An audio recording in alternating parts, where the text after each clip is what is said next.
Hello everyone, कैसे हो? मज़े में? बढ़िया। नेक्स्ट लेक्चर स्टार्ट करने जा रहे हैं आज, लेक्चर नंबर 7। बात होगी आज सिस्टम ऑफ रेजिस्टर्स की। ठीक है, तो my self Rakesh Yadav and हम स्टार्ट करने जा रहे हैं सिस्टम ऑफ रेजिस्टर। बेटा अच्छे से बात को सुनना, बहुत अच्छे से। देखो, ज़्यादातर प्रैक्टिकल एप्लीकेशंस में हमने ये देखा है कि जो रेजिस्टर्स होते हैं, रेजिस्टर्स का हमको कॉम्बिनेशन लेना पड़ता है। जो रेजिस्टेंस होते हैं उनका कॉम्बिनेशन हमको लेना पड़ता है। 2 या 2 से अधिक रेजिस्टेंसेस का हमको कॉम्बिनेशन चाहिए होता है। तो वो कॉम्बिनेशन हम 2 तरीकों से कर सकते हैं। एक को हम बोलते हैं सीरीज कॉम्बिनेशन ऑफ रेजिस्टर्स, दूसरे को हम बोलते हैं पैरेलल कॉम्बिनेशन ऑफ रेजिस्टर्स। मैंने आपके सामने ये एक सर्किट डायग्राम बना रखा है। इसमें बैटरी ली है, की लिया है, एमीमीटर लिया है, ये सब मैंने ले रखा है। ठीक है, और यहां मैंने एक रेजिस्टर बनाया है R1, R2, R3। Got it? अब मैं कह रहा हूं कि इसमें से आई करंट इसमें से फ्लो हो रहा है, आई करंट फ्लो हो रहा है। तो जब आई करंट फ्लो होगा तो सबसे पहले मैं R1 और की के बीच में देखूंगा कि कितना करंट फ्लो हो रहा है। तो मैंने देखा कि आई करंट फ्लो हो रहा था। फिर मैं R1 और R2 के बीच में करंट देखूंगा कितना फ्लो हो रहा है, तो भी आई करंट ही फ्लो हो रहा था। R2 और R3 के बीच में करंट कितना फ्लो हो रहा है, तो आई करंट ही फ्लो हो रहा है। मतलब R1 से भी आई करंट जा रहा है, R2 से भी आई करंट जा रहा है और R3 से भी आई करंट जा रहा है। इन तीनों से आई करंट ही जा रहा है। मतलब जब रेजिस्टर सीरीज में जुड़े हुए रहते हैं तो जो करंट होता है, जब रेजिस्टर सीरीज में जुड़े हुए रहते हैं तो जो करंट होता है वो तीनों रेजिस्टर्स तक सेम करंट ही जाता है। मतलब जब रेजिस्टेंस सीरीज में जुड़े हुए होते हैं, see this one is series, ये सीरीज होता है। सीरीज ऐसे हम दिखाते हैं, इसका जो हेड होगा, इसका ये टेल है, इसका ये हेड, इसका ये टेल, हेड टेल। तो पहले वाले का टेल दूसरे वाले के हेड से जुड़ा रहेगा, फिर दूसरे वाले का टेल तीसरे वाले के हेड से जुड़ा हुआ होगा। अगर ऐसे रेजिस्टर्स कंबाइन है तो उनको हम बोलते हैं series combination. What we call series combination. ठीक है, तो मैंने देखा कि R1 से भी आई करंट जा रहा था, R2 से भी आई करंट जा रहा था और R3 से भी आई करंट जा रहा था। कैसे पता चला? एमीमीटर की रीडिंग से।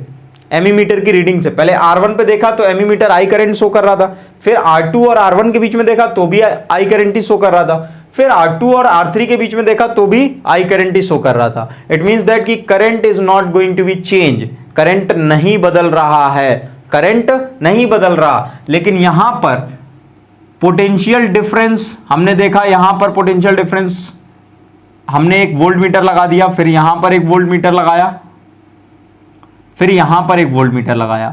सो ऑल ओवर मैंने 3 वोल्ट मीटर यूज किए। तो यहां पर वोल्ट मीटर से पोटेंशियल डिफरेंस कुछ और आता था V1, यहां से पोटेंशियल डिफरेंस कुछ और आ रहा था V2, यहां पोटेंशियल डिफरेंस कुछ और आ रहा था V3। मतलब हर एक रेजिस्टर पर जो पोटेंशियल डिफरेंस था वो लगातार चेंज हो रहा था, but the current is not going to be change, current change नहीं हो रहा था। पोटेंशियल डिफरेंस तो चेंज हो रहा था लेकिन करंट नहीं चेंज हो रहा था। मतलब आप ये कह सकते हो कि आपने जो ऑल ओवर वोल्टेज पूरा ये जो V1, V2, V3 जो टोटल तुम्हारा पोटेंशियल है, इसको तुम ऐसे लिख सकते हो V is equals to all over battery का जो पोटेंशियल है, V is equals to V1 plus V2 plus V3। ऐसा मतलब total potential is equivalent to V1, V2, V3। ये जो पोटेंशियल में डिफरेंस आ रहा है V1 मतलब R1 और R2 के बीच में पोटेंशियल डिफरेंस कुछ और है, R2 और R3 के बीच में पोटेंशियल डिफरेंस कुछ और है, R1 पे पोटेंशियल डिफरेंस कुछ और है। तीनों पे पोटेंशियल डिफरेंस कुछ और आ रहा था, डिफरेंट आ रहा था, but the current on all the 3, तीनों पे जो करंट था दैट वाज सेम। वो करंट क्या था? सेम था। ठीक है, तो मैंने कहा कि total potential is equals to कितना होगा? V1 plus V2 plus V3। बात हम किसकी कर रहे हैं? सीरीज की बात कर रहे हैं। We are talking about series. मैंने देखा V1, V2, V3 का कॉम्बिनेशन जो था वो V के इक्विवेलेंट होगा बेटा, क्योंकि ये टोटल जो सर्किट के अंदर पोटेंशियल डिफरेंस है ये बैटरी के पोटेंशियल डिफरेंस के इक्विवेलेंट होगा, क्योंकि पोटेंशियल डिफरेंस इन पे आ कहां से रहा होगा? Due to the battery. ठीक है, सो V1, V2, V3 का एडिशन V के इक्विवेलेंट होगा। तो बाय ओम्स लॉ, अगर मैं ओम्स लॉ इस पे लगाऊं तो, अगर ओम्स लॉ लगाऊं तो V इज इक्वल्स टू कितना होता है? IR। V1 is equals to कितना हो जाएगा? IR1 I। करंट तो सेम है, करंट तो चेंज हो नहीं रहा। यहां हो जाएगा IR2, यहां हो जाएगा IR3। ठीक है, क्लियर? अब यहां से मैं क्या करूं?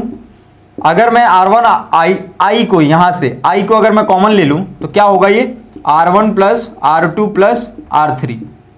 यहां से ये I cancel, so R is equals to R1 plus R2 plus R3।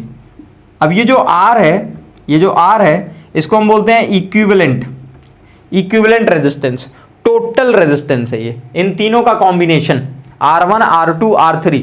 मतलब जब हमने देखा कि जो टोटल रेजिस्टेंस है, जो इक्विवेलेंट रेजिस्टेंस है, वो इंडिविजुअल रेजिस्टेंसेस से क्या है, बड़ा है। कंक्लूजन यहां से क्या निकलता है, what is the conclusion? Conclusion क्या निकलता है हमारा? कंक्लूजन ये है कि R equivalent will always be greater than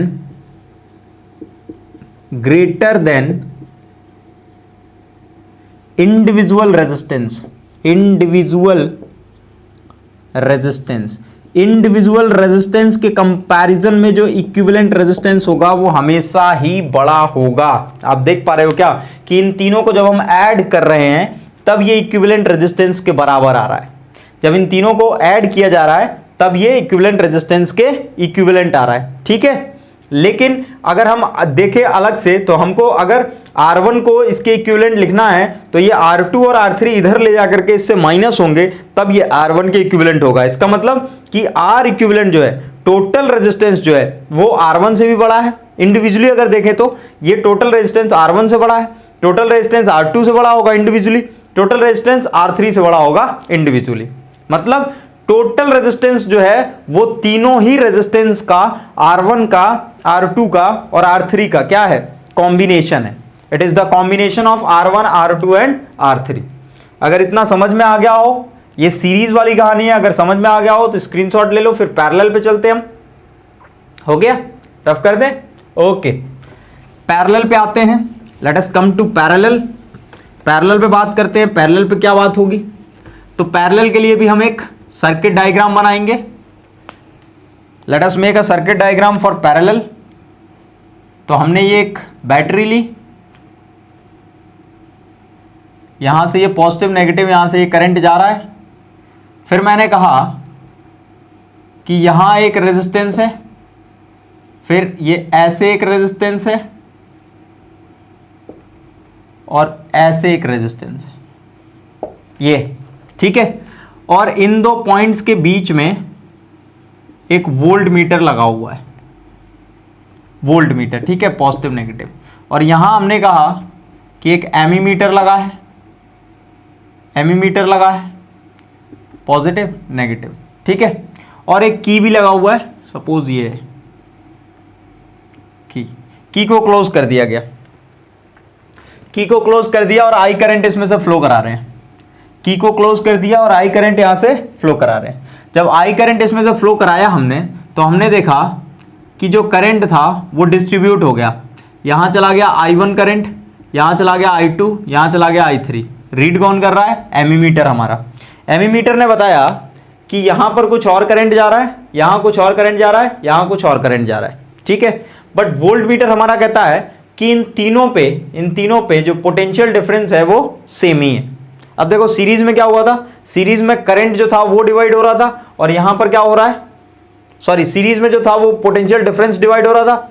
R1 पे कुछ और आ रहा था, R2 पे कुछ और, R3 पे कुछ और, पोटेंशियल डिफरेंस डिवाइड हो रहा था। और यहां पर क्या हो रहा है, करंट डिवाइड हो रहा है। करंट इसमें जा रहा है I1, I2, I3, मतलब डिफरेंट रेजिस्टेंसेस में डिफरेंट करंट जा रहा है। मतलब पैरेलल में जो करंट होता है वो डिस्ट्रीब्यूट हो जाता है, और सीरीज में जो करंट होता है वो सेम रहता है। तो सीरीज में बदलता क्या है, पोटेंशियल डिफरेंस, और पैरेलल में क्या बदलता है, करंट, ठीक है। तो हमने देखा कि करंट जो है हमारा वो I से ही टूट करके जा रहा है। I से, देखो ये I current, total current flow कर रहा था, I से टूट कर क्या बना, I1, I2, I3। तो हम लिख सकते हैं कि पैरेलल के केस में, in the case of parallel, हम ये बोल सकते हैं कि I जो था that is equivalent to I1 plus I2 plus I3, क्योंकि पोटेंशियल डिफरेंस तो तीनों के अक्रॉस में क्या है, सेम ही है ना, पोटेंशियल डिफरेंस तो सेम है। और यहां से क्या निकला, I1 plus I2 plus I3। अब बाय ओम्स लॉ, ओम्स का लॉ हमसे बोलता है कि V इक्वल्स टू IR होता है। और अगर मैं यहां से I की वैल्यू लिखूं तो I बराबर क्या लिखूंगा, V अपॉन R लिखूंगा। दिस इज माई फॉर्मूला, ये मेरा फॉर्मूला होगा। तो क्या मैं I की जगह पे V अपॉन R यहां लिख दूं, तो यहां लिखूंगा V अपॉन R, यहां पर क्या लिखूंगा, यहां पर क्या लिखूंगा, क्या बदल रहा है, R1 बदल रहा है, तो V upon R1 plus V upon R2 plus V upon R3। अब यहां से मैं क्या करूंगा, V upon R is equals to V upon R is equals to V 1 upon R1 plus 1 upon R2 plus 1 upon R3, इतना लिख लूंगा। V से V कैंसल आउट हो जाएगा, V से V कैंसल आउट, और यहां से क्या मिलेगा तुमको, 1 upon R is equals to 1 upon R1 plus 1 upon R2 plus 1 upon R3। So this is what the case of parallel combination. Parallel combination का ये केस है तुम्हारा, देख लो एक बार अच्छे से, 1 upon R1 plus 1 upon R2 plus 1 upon R3। अब अगर मैं कहूं कि इससे हमारा कंक्लूजन क्या निकलता है, what is our conclusion, conclusion क्या है हमारा, तो कंक्लूजन क्या है कि हम अगर देखें अच्छे से तो हमको ये समझ में आता है कि इक्विवेलेंट रेजिस्टेंस, मतलब टोटल रेजिस्टेंस जो है, equivalent resistance is smaller than individual resistance. हम ये देखेंगे कि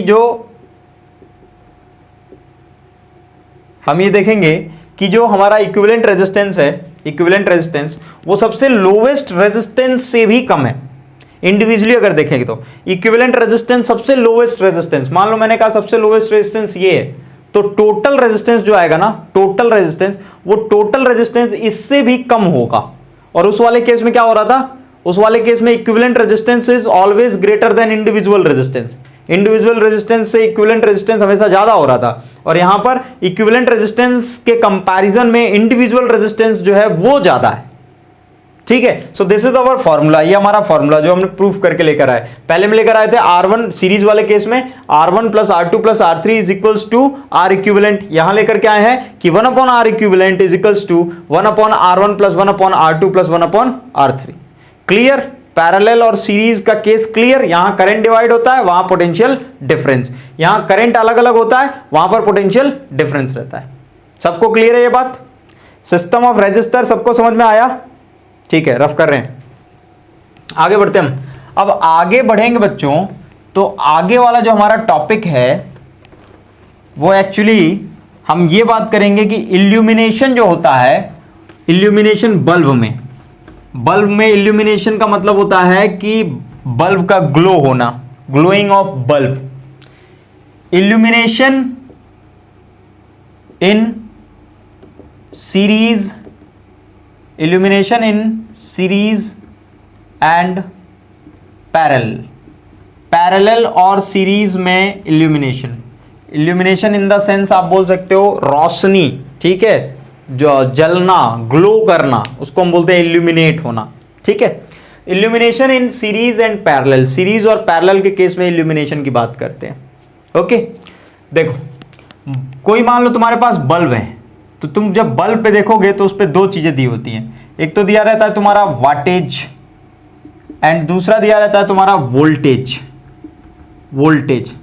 बल्ब के ऊपर लिखा रहता है, जैसे तुम 40 वाट 220 वोल्ट, इस टाइप का तुम देखोगे, बल्ब के ऊपर लिखा रहता है 40 वाट 220 वोल्ट। क्या मतलब है इसका, what is the meaning of 40 watt 220 volt? It is very important to understand, समझना बहुत ज्यादा जरूरी है। देखो 220 वोल्ट का मतलब है कि इतने वोल्टेज सप्लाई पे, इतना वोल्टेज अगर रहेगा तो इतना वोल्टेज सप्लाई पे, इतने वोल्टेज पे जो बल्ब है हमारे पास ना, वो 40 वाट पावर जो है वो डिसिपेट करेगा। 40 वाट, इतने पोटेंशियल पर 40 वाट पावर होगी उसके पास, इतने पोटेंशियल पर मैक्सिमम पावर जो हो सकती है वो 40 वाट हो सकती है, इसीलिए लिखा रहता है 40 वाटेज 220 वोल्ट, इतने पोटेंशियल पर इतना वाट।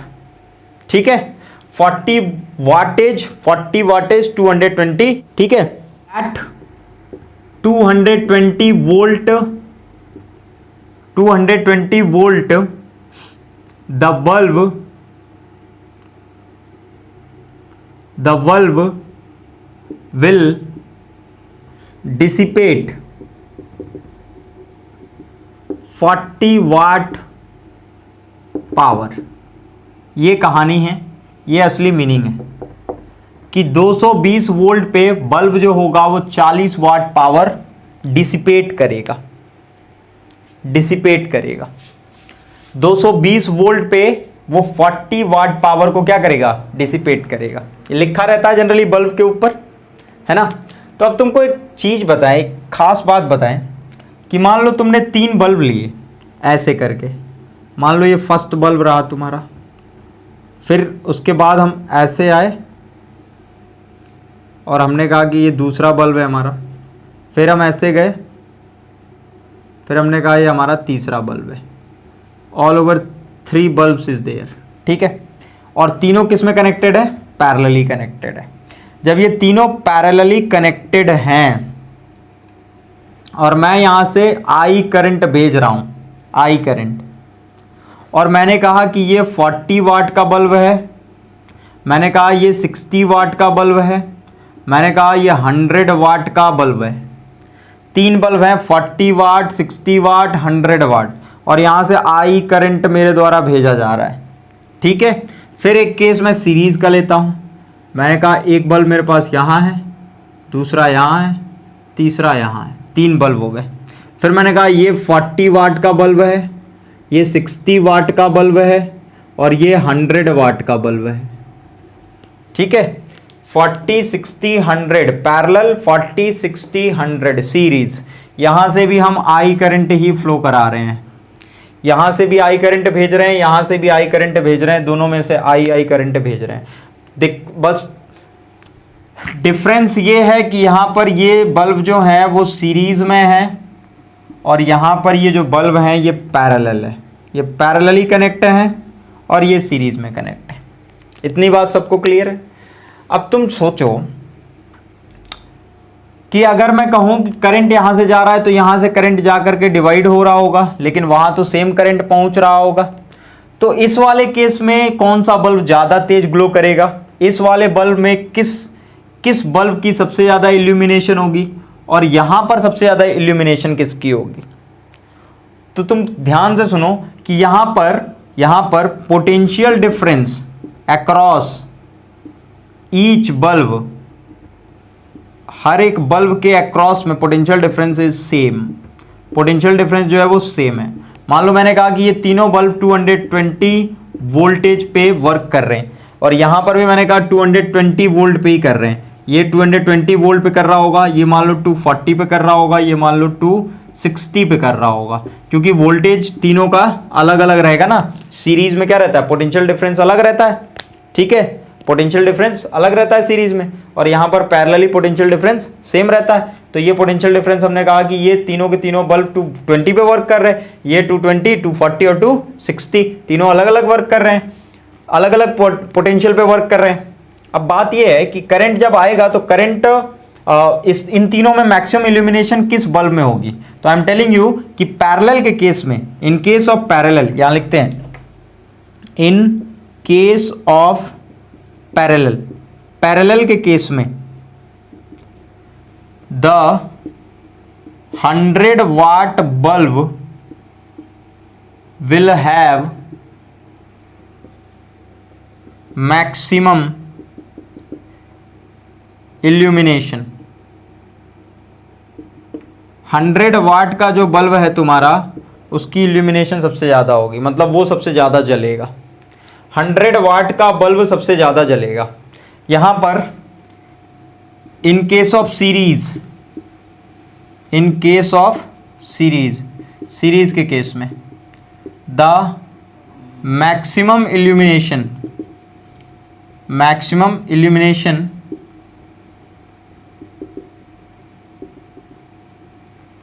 will be of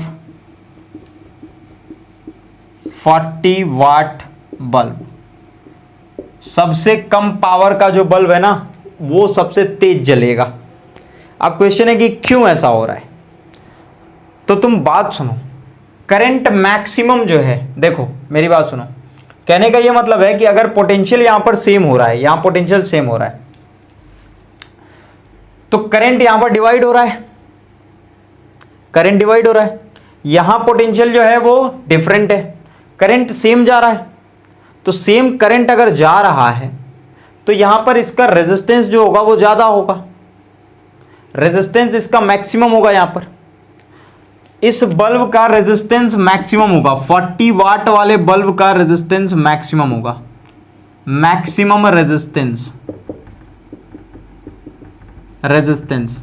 और इसका जो है इस वाले बल्ब का मिनिमम रेजिस्टेंस होगा, मिनिमम रेजिस्टेंस। मिनिमम रेजिस्टेंस होगा तो मैक्सिमम करंट पहुंचेगा। अगर इसका मिनिमम रेजिस्टेंस होगा तो मैक्सिमम करंट पहुंचेगा, और मैक्सिमम करंट की वजह से इसका इल्यूमिनेशन ज्यादा होगा। मिनिमम रेजिस्टेंस होने की वजह से यहां तक मैक्सिमम करंट जाएगा। देखो 100 वाट का बल्ब है तो रेजिस्टेंस तो कम ही होगा, फिलामेंट इस तरह से बनाया गया होगा कि उसका रेजिस्टेंस कम रहे। रेजिस्टेंस कम होगा तो मैक्सिमम करंट पहुंचेगा, मैक्सिमम करंट पहुंचेगा तो मैक्सिमम इल्यूमिनेशन होगा। मतलब ये बल्ब सबसे तेज ग्लो करेगा इस वाले केस में, लेकिन यहाँ वाले केस में ये ग्लो करेगा। अब ऐसा क्यों है? क्योंकि इसका जो है वो मैक्सिमम रेजिस्टेंस है, इसका मैक्सिमम रेजिस्टेंस है, इसमें से सेम करंट जा रहा है। अब सेम करंट अगर जा रहा है तो तुम सोचो कि अगर बराबर बराबर करंट सब में से जा रहा है, तो बराबर करंट अगर जा रहा है तो जिसका सबसे ज्यादा रेजिस्टेंस होगा वो सबसे ज्यादा करंट को रोकेगा, सबसे ज्यादा करंट को रोकेगा तो सबसे ज्यादा हीट प्रोड्यूस होगा। करंट को अगर रोकेगा, रेजिस्टेंस मान लो करता क्या है, रेजिस्टेंस करता क्या है, करंट के फ्लो को क्या करता है, रोकने की कोशिश करता है ना, ऑफर करता है ऑब्स्ट्रक्शन। तो ऑब्स्ट्रक्शन ऑफर करने की वजह से करंट जो होता है वो रुक रुक के जाता है, तो मैक्सिमम जो एनर्जी है करंट के फॉर्म में, जो एनर्जी हमारी वो कन्वर्ट हो जाती है हीट एनर्जी के फॉर्म में। अब हीट एनर्जी के फॉर्म में कन्वर्ट हो जाती है तो इस वजह से मैक्सिमम ग्लो कौन करने लगेगा, 40 वाट का बल्ब करने लगेगा, है ना। तो यहां पर मैक्सिमम रेजिस्टेंस इसका, मैक्सिमम रेजिस्टेंस इसका 40 वाट वाले बल्ब का। इस वजह से मैक्सिमम रेजिस्टेंस होने पे करंट बराबर जा रहा है। कहानी ये है कि करंट इक्विवेलेंट जा रहा है, और यहां पर करंट जो है वो बढ़ रहा है, करंट बढ़ रहा है, यहां पर करंट बढ़ रहा है। अब सबसे कम जिसका रेजिस्टेंस होगा वहां पर सबसे ज्यादा करंट जाएगा, और पोटेंशियल चूंकि सेम है, और सबसे ज्यादा करंट अगर पहुंच रहा है तो मैक्सिमम इल्यूमिनेशन होगा। देखो पैरेलल वाले केस में जब आप एनर्जी की बात करते हो, एनर्जी की कि कितनी एनर्जी, हीट एनर्जी कितनी डिसिपेट हो गई, तो हीट एनर्जी का फॉर्मूला होता है heat energy is equals to V²/RT। ये होता है ये V²/RT, पावर डिसिपेटेड V²/RT। यहां पर देखो तुम, मिनिमम रेजिस्टेंस होगा तो मैक्सिमम हीट होगी, मिनिमम रेजिस्टेंस होगा तो मैक्सिमम हीट होगी, और मैक्सिमम रेजिस्टेंस रहेगा तो मिनिमम हीट होगी। पैरेलल के केस में मिनिमम रेजिस्टेंस होगा तो मैक्सिमम हीट, और मिनिमम रेजिस्टेंस 100 वाट बल्ब का है तो मैक्सिमम हीट होगी इसमें। ओके, अब इसमें तुम देखोगे तो इसमें फॉर्मूला क्या होता है, सीरीज वाला फॉर्मूला क्या रहता है, H=I²RT। फॉर्मूला ये है, आगे पढ़ेंगे हम। H=I²RT मतलब जितना ज्यादा रेजिस्टेंस उतना ज्यादा हीट प्रोड्यूस होगा, जितना ज्यादा रेजिस्टेंस उतना ज्यादा हीट प्रोड्यूस होगा, जितना कम रेजिस्टेंस उतना कम हीट प्रोड्यूस होगा। इसका मतलब कि सीरीज वाले केस में इसका रेजिस्टेंस मैक्सिमम है तो ये सबसे ज्यादा करंट को रोक रहा है, सबसे ज्यादा करंट को रोकने की वजह से इसमें हीट एनर्जी ज्यादा आ रही है, इस वजह से ये ज्यादा ग्लो करेगा। इसमें क्या होगा, चूंकि करंट डिवाइड हो रहा है और इसकी पावर सबसे ज्यादा है, 100 वाट का बल्ब है तो मैक्सिमम करंट इस तक पहुंचेगा, तो इसका रेजिस्टेंस जो होगा वो लो है। अगर रेजिस्टेंस लो है, देखो 100 वाट का बल्ब है, इट मींस दैट की रेजिस्टेंस लो, रेजिस्टेंस लो, इसका भी रेजिस्टेंस लो ही होगा, इसका भी रेजिस्टेंस लो ही होगा, लेकिन जो करंट जा रहा है ना वो सीरीज में जा रहा है, सीरीज में। अब रेजिस्टेंस जो है मैक्सिमम यहां पर रोकने की इसको कोशिश कर रहा है तो हीट में कन्वर्ट हो जा रहा है, हीट में कन्वर्ट हो जा रहा है, तो सबसे ज्यादा ग्लो ये करेगा, और इस वाले केस में सबसे ज्यादा ग्लो 100 वाट वाला करेगा। तो मुझे लगता है कि तुम लोगों को क्लियर हुआ होगा। यहां पर देखो फॉर्मूले से डायरेक्टली समझ लो, हीट जो होगा वो बढ़ेगा तो रेजिस्टेंस घटेगा, मतलब रेजिस्टेंस सबसे कम इसका है तो हीट सबसे ज्यादा इसमें होगी, और यहां पर रेजिस्टेंस जिसका ज्यादा होगा हीट उसमें ज्यादा होगी। इसका रेजिस्टेंस सबसे ज्यादा तो हीट इसमें सबसे ज्यादा। बात समझ रहे हो, रेजिस्टेंस सबसे ज्यादा तो हीट सबसे ज्यादा, रेजिस्टेंस सबसे कम तो हीट सबसे कम। तो पैरेलल वाले केस में 100 वाट वाला बल्ब जो होगा वो ज्यादा ग्लो करेगा, और सीरीज वाले केस में 40 वाट वाला बल्ब सबसे ज्यादा ग्लो करेगा। यहां पर पोटेंशियल भी सेम है, दिक्कत ये है, और यहां पोटेंशियल बदल रहा है, पोटेंशियल चेंज हो रहा है, वहां पोटेंशियल बदल रहा है और यहां पोटेंशियल सेम है। क्लियर है, क्लियर है दिमाग में, यहां पोटेंशियल चेंज हो रहा है, यहां पोटेंशियल सेम है। पोटेंशियल चेंज हो रहा है, पोटेंशियल सेम है। पोटेंशियल सेम होने की वजह से यहां पर मैक्सिमम करंट पहुंचेगा, पोटेंशियल सेम ना होने की वजह से मैक्सिमम करंट इस तक, करंट तो सेम ही है लेकिन मैक्सिमम रेजिस्टेंस इसका, रेजिस्टेंस डिफरेंट होने की वजह से पोटेंशियल डिफरेंस डिफरेंट होने की वजह से इसका रेजिस्टेंस मैक्सिमम तो करंट मैक्सिमम, ठीक है। रेजिस्टेंस मैक्सिमम तो heat energy maximum, resistance maximum तो हीट एनर्जी मैक्सिमम, और यहां पर रेजिस्टेंस कम तो हीट एनर्जी ज्यादा due to the same potential difference, ठीक है। अब पोटेंशियल पैरेलल कॉम्बिनेशन जो होता है उसको हम प्रेफर करते हैं सीरीज कॉम्बिनेशन के कंपैरिजन में, पैरेलल कॉम्बिनेशन को हम प्रेफर करते हैं सीरीज के कंपैरिजन में। क्यों? क्योंकि पैरेलल कॉम्बिनेशन में देखो क्या होता है, पैरेलल कॉम्बिनेशन में ऐसा रहता है ना कि इलेक्ट्रिकल एप्लियंसेस जो होते हैं, जैसे तुमने घरों में देखा होगा कि अलग अलग इलेक्ट्रिकल एप्लियंसेस को अलग अलग अमाउंट ऑफ करंट चाहिए रहता है ऑपरेट करने के लिए, है ना। तो भाई पैरेलल जो कॉम्बिनेशन होता है वो अलग अलग अमाउंट ऑफ करंट प्रोड्यूस देता है ना, इस वजह से पैरेलल कॉम्बिनेशन ज्यादा बेहतर है। सीरीज में क्या होता है, सेम अमाउंट ऑफ करंट सबसे जाने लगता है। पैरेलल में एक और फायदा है कि पैरेलल में सबके लिए, सारे इलेक्ट्रिकल एप्लियंसेस के लिए इंडिपेंडेंट बल्ब, इंडिपेंडेंट स्विच होता है, और सीरीज में इंडिपेंडेंट स्विच नहीं होता, तो ये भी एक बेनिफिट है। और पैरेलल में अगर कोई एक इलेक्ट्रिकल एप्लियंस खराब हो रहा है और फ्यूज हो रहा है, ब्लो कर रहा है, तो दूसरे पे कोई फर्क नहीं पड़ता, लेकिन सीरीज में अगर एक ब्लो कर रहा है तो बाकी सारे भी ब्लो कर जाएंगे, ठीक है। तो parallel combination is always preferred over series combination. So this is what all over about the parallel and series. मुझे लगता है तुम लोगों को समझ में आया होगा, and if you got it, अगर आपको समझ में आया तो इसका स्क्रीनशॉट ले सकते हैं आप सभी, ठीक है। एंड ये जो फॉर्मूला लिखवाया मैंने, we will have discussion about these formulas, तो ठीक है। और अच्छे से पढ़ाई करते रहो, जितना हो सके उतना पढ़ो। मिलते हैं बहुत जल्दी अगले लेक्चर के साथ। Okay, thank you.